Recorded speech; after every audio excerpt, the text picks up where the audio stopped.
sabi ng aking ano. Ito na. Ganun. Kay Bato. Yan po yung nakakagaling pa ho dito. Oh, ito na. Nagkakadebate kami dito kung anong talaga nangyari at anong susunod na mangyayari. Kayo ba alam niyo yung susunod na mangyayari? Kasi may balita na ililipad na ngayon din, within 1 hour. May balita rin na hindi pa pwede dahil hindi angkop sa proseso. Ano po yung narinig?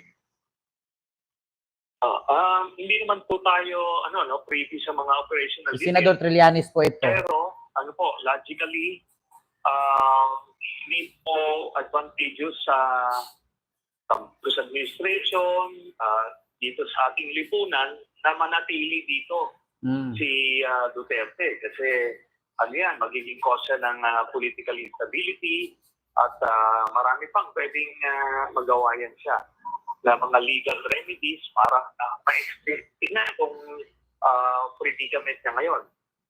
Kaya ang pinakang magandang senaryo para po sa lahat ay mailipad siya diretso sa dahig para mailipad diretso sa dahig, sabi ni Trillanes kay Digong. Sa mga nagtatanong po, pag lipad po ni Digong sa dahig, makikita na po sila doon ni Sleeping Beauty, ni Snow White, lahat ng mga princesses makakasama na po niya doon. Lahat ng mga Disney princesses makasama niya doon at kakanta po sila ng La luce to die. Lahat magkakasama na sila. Makakasama na niya si Shrek, makikita na niya si Fiona, makikita niya na sino pa?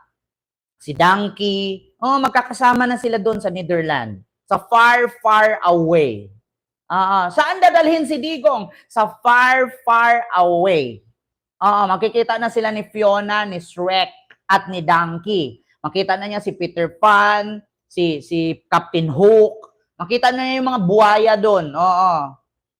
simulan na yung kanyang paglilitis. Pero sir, wouldn't that go against the presidential decree on extradition? Because the existing law requires that all extradition cases be approved first by an RTC and be Magkikita na sila ni Joe Masison. to appeal. Hindi po. Kung mababasa po natin yung Republic Act 9851, Section 17 po doon sa jurisdiction, nakalagay po doon, the government may extradite. Sabi ni G. Biloso, delikado daw si Pangulong Bongbong Marcos, sabi ni Salsal Panelo, kasi nangingialam sa ICC warrant. Wala pong kinalaman si Marcos dyan. Kasi ever since, hindi naman si Marcos nakita niyong pumunta ng ICC, nakiusap doon sa mga wala. Reklamo kayo ng reklamo nung hinuli si Digong. Hindi lang po si Digong ang kauna-unahang Pilipinong hinuli ng Interpol. Andun pa si Tebes, Tigil-tigilan nyo nga, si Tebes hindi nyo pinaglalaban, si Digong pinaglalaban ninyo. Kawawa naman si Tebes, Pinoy din yun Di ba G. Velasco? Hindi naman, si Tebes nga, hindi po si Digong ang kauna-unahing Pinoy na hinuli ng Interpol. Andun si Tebes, awa naman kayo. Si Tebes Pinoy din yon. Kahit ganun yung makintab noon, kahit Ilonggo yung dipuga na butigon na yun. Hindi nyo nga pinagtanggol Ito, patuloy natin kay Trillanes. Ay bato ito Accused na iniimbestigahan ng isang international tribunal. So prerogative po ng executive. Wala akong sinasabing the courts o lang ganon. Ang pinakang magtitigil lang po dapat sa mga ganyan situation kung meron pong ibang kaso na nililitis ngayon sa korte itong si Duterte. Ngayon, mag-overlap yung jurisdiction, magkakaroon ng precedence yung local courts. Then sa mga korte sa labas. Meron po yan. And they can argue to the death kung paanong nila dyan, napihimit nila dyan.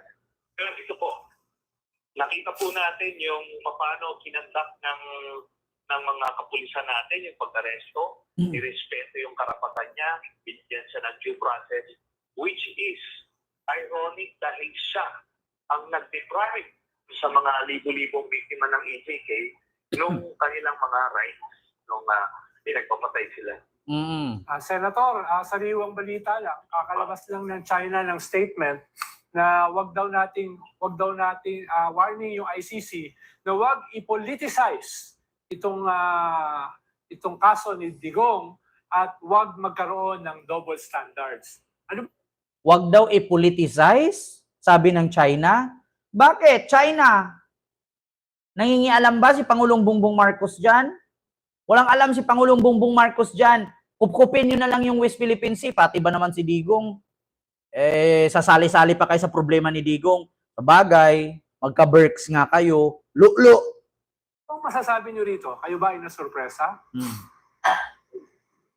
Dito nga, alam nyo, mas nagiging negatibo yan kasi it betrays the true loyalties and alliances ng mga Duterte. Tama. Talagang right from the get-go, hanggang dikit sila. Oh. At So nagpapatunay lang na ang China talaga ay ka-Berks ni lolo nyo.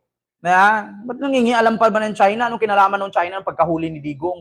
Oh, alam niyo sa totoo lang kung mangialam ang China sa pagka-aresto ni Digong ng Interpol. So ibig sabihin may kinalaman ba si Xi Jinping sa pagpatay doon sa mga adik? Nangaharas sa ating mga Coast Guard at sa ating mga mangingisda dyan sa West Philippine Sea. Tama. Pero yun ng mga kakampi niya. At nakita nyo, no? At the first rumor na may warrant, takbo sa kagad sa China. Kaya yun yung niya. Kaso nagkaroon siya ng miscalculations. Nung akala niya fake news yung rumor, nahulog siya ngayon sa bitag. Nahulog siya ngayon sa bitag. Mahilig kasi sila sa mind conditioning, Senador Trillanes. Sabi nga ng mga vlogger niya, fake news daw kami. Mga DDS ha, baka ngayon, 7,000 kayo dyan. 7,000 kayo lahat nanonood sa akin. Yung mga nagsabi sa live ko kagabi na fake news kaming mga BBM vlogger, bakit ngayon inaresto si Digong galing sa ICC? Asaan na yung mga nagsabing fake news kami? Mina-mind conditioning ninyo yung mga supporter ninyo ng mga DDS na bobo, tanga-tanga, uto-uto, mga pangit, hampas lupa. Mina-mind conditioning ninyo na fake news kaming mga vlogger. Palasyo pa daw ang nangunguna sa pagpapakalat ng fake news. Sinisi pa nila si PCO G. Ruiz at saka si Atty. Claire Castro. Ngayon natotoo na may warrant. Anong masay niyo? Okay na to. Ganun na lang? Okay na to. Ganun na ba yon mga kababayan? Okay na to. Yun lang masasabi ko. Continue. May balita ba kayo kung kailan lalabas yung iba pang mga warrant? Nako. Para sa marami naman tayo nabanggit ng personality. Yung first four. Ay, eto na. Tinanong dito ng reporter si Senador Antonio Trillanes kung kailan daw lalabas ang iba pang warrant. Take note, hindi lang po si Duterte ang may warrant. Marami pang iba. Ito, pakinggan natin. Lang, apart from former President Duterte. Halimbawa kay Senator Bato de la Rosa, kay Oscar Albayalde. Nako. Balita ba kayo kung kailan kaya yun? Kasi mukhang secret tong yung under the new scheme na ginagamit nila. Sinisikreto, hindi ginagawang confidential yung mga pag-arrest, yung mga pag-issue ng order. Okay, ito po, itatapatin ko po kayo, wala na po tayo nakikitang iba pang warrant na lalabas, except for Bato de la Rosa, pero mga, pa yan, several months down the road pa yun. Yung iba pong mga akusado, nilitisin na lang dito sa atin using yung RA 9851, yung the law that defines Yes. against humanity, genocide, and others. Why is it going to take that much longer, Senator? Kasi Nako, ito na nga, patungkol kay Bato. Narinig nyo naman, several months daw. Hindi ako maniniwala sa several months na yan. Mas maniwala ako pag si Harry Roque ang magsalita, mga kababayan. Kasi si Harry Roque, ang nakarating sa kanya, mga kababayan, means nagsara ako ng ballpen tapos na yung ating topic.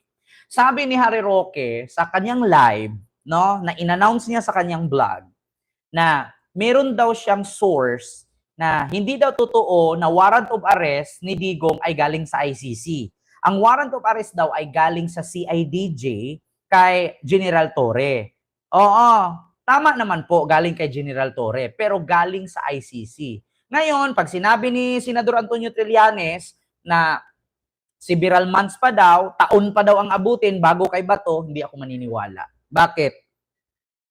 Maniwala lang ako pag si Harry Roque na ang naglabas. Harry Roque, pasok. Pasok, Harry Roque. Sabihin mo na. Manny Dafon. Diyos mio, pangalan mo Manny pero wala kang money. Basta DDS, mahirap yan. Di ba? Maniwala lang ako pag si Harry Roque ang magsalita. Harry Roque, ano na? Okay naman yung balita ni Harry Roque. Hindi galing sa ICC ang warrant, kundi sa CIDG. Sa CIDG po, hinatid yung warrant mula sa Interpol na galing sa ICC. So, fake news. Ngayon, CIDG lang pala, kayang lumusot ni Duterte. Ending, ang dumating, galing pala sa ICC, hindi nakalusot. Ayun, lumipad. Barney, ikaw na ang sunod. Barney. I love you, you Barney. Fake news ka na butiti, kaya magtago ka, kay ikaw na ang sunod ni Lolo. I love you, you Barney. Fake news ka na butiti, kaya magtago ka, isunod ka na kay Duterte. I love you, you Barney. Magtago kay isunod ka ni Duterte, magtago ka na dyan. Fake news na butiti. London Bridge is falling down. Ang ganda ng timing. Bumagsak ang tulay, so Digong Bridge is falling down. Netherlands, lumalapit na sa London, so London Bridge is falling down. Nako, eto na nga mga kababayan.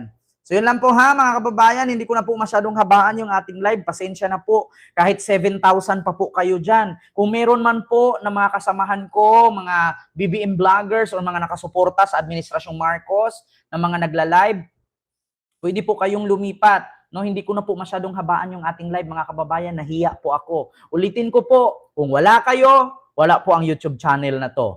Lagi ko pong sasabihin sa inyo, isa lang po ang galit sa akin. Kung mawawala man ako sa ere, balang araw, alam nyo po kung sino ang tumira sa akin. Simple lang yan. Kung ang pagmumukhang ito mawala sa ere ng ilang buwan, taon na lumipas, alam nyo po kung sino ang titira sa akin. Maraming salamat and see you next live. God first. Thank you, mga kababayan.